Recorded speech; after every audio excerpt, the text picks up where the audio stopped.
Hello and welcome to this special feature on Waves Film Bazaar with Creative First. Our guest today is filmmaker and writer Neha Negi. Welcome to this discussion. Thank you so much, Lohita. Thank you so much for inviting me. You began your career assisting in camera and direction. What drew you behind the lens in the first place? So I always felt that being able to tell your story is a very powerful medium. And because I studied in Jamia and I studied filmmaking, so then I realized that when I came and started my career, that if I can learn how to make a film, that will be very powerful and I'll be able to tell my stories. So that's how I started assisting in camera and direction. Your script Chavni was part of the NFDC Screenwriters Lab in 2023. What inspired that story? That story is a very personal story, and like I always saw or heard about a woman going through violence, even at domestic places, and this. So I thought that it's not that women are not capable of dealing with this, just that because of their nature, because they are very nurturing and soft, so they don't take drastic action. So this is like a fantasy film where, like, there is domestic violence happening and this person takes action. It's a fantasy world, so taking accountability, being in charge, sometime it can go wrong, sometime it can go right. So I wanted to explore this possibility and bring this issue into the notice of everyone. How did the lab experience influencing your writing process or approach to structure and character?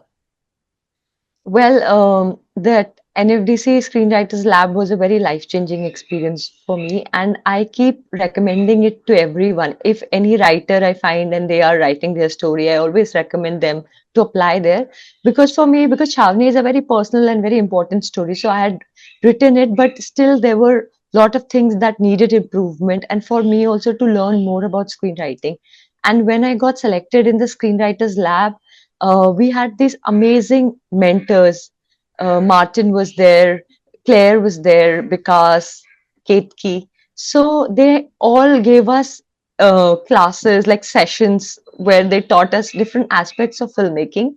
And even like our batch, the 8 people who got selected, there was so much to learn from each one of us. Everyone was so supportive, and the whole experience, like, they put us in very nice hotels and everything. So we felt very much respected.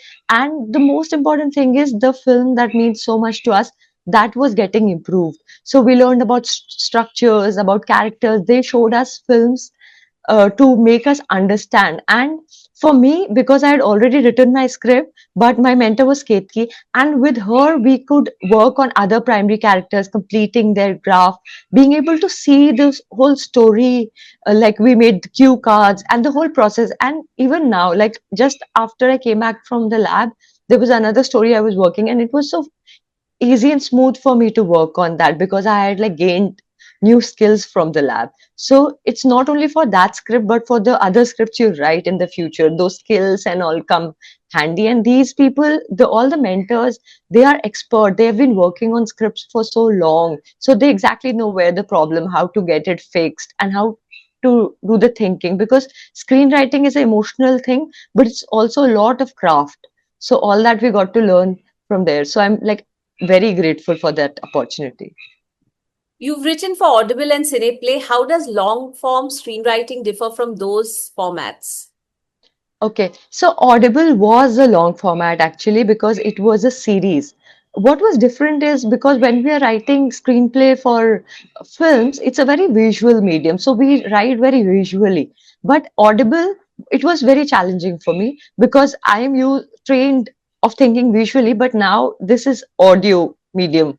So I had to think of things which can be or like through audio, you can make them like the audience understand the story without making it too verbose, because dialogues is definitely an easy way out, but how through sound. So that helped me think about a lot of um, ways of showing things. And now even in my films I try to use audio cues, because filmmaking is visual, audio and visual, so both of these things. So that was my experience. And Cineplay, I wrote a play for them, which was a comedy play. It was shorter in duration, and So it was more witty and like that. But with screenplay, long form screenplay, there has to be like these bigger arcs and themes and all those. So there are a lot of things that are in play when you're writing a screenplay. So do you believe that you require to develop, a certain kind of craft, because both are not similar, so you really need to hone two crafts at the same time? I would say yes for anyone who writes for films and series if they happen to write for Audible, because that's a very different way of thinking. Because everything, like if I think of a scene, I will visually imagine it. But now I have imagined it. How do I show that thing which is cinematic to the audience? So in Audible, you have to focus on the sounds, right? Those cues. So it's a very different faculty which you develop. Because initially in films also, when filmmakers and writers starts to write, they don't think so visually.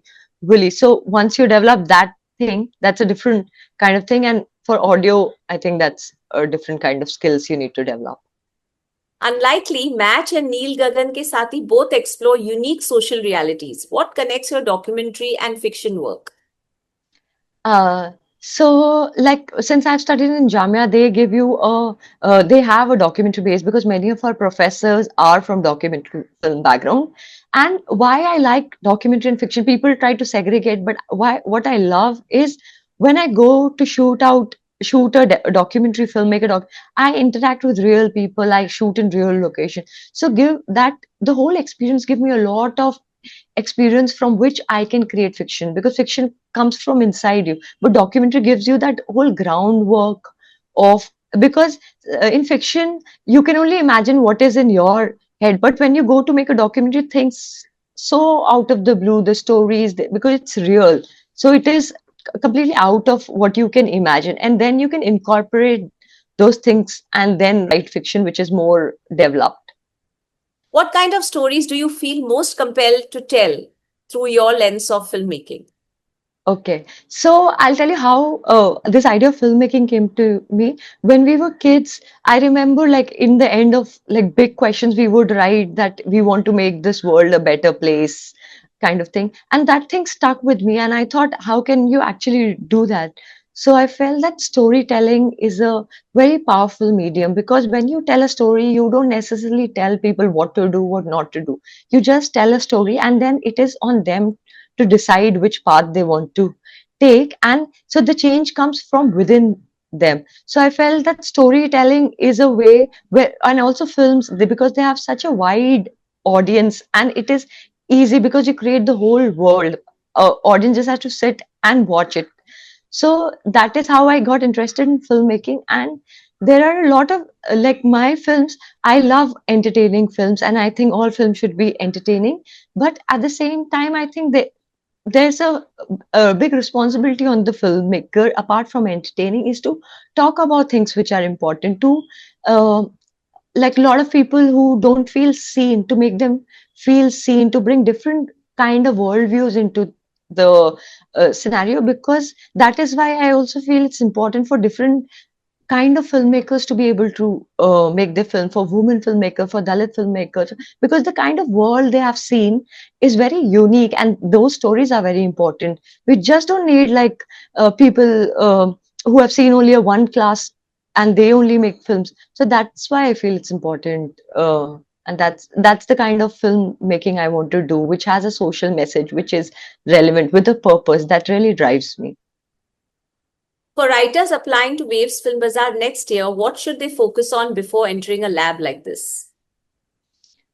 So this is what I tell writers also, that if you have a story which you really believe in, it might not be so commercial or like selling point. You don't have to think right now, but it is an important story and you really want to work on it and you have written a draft.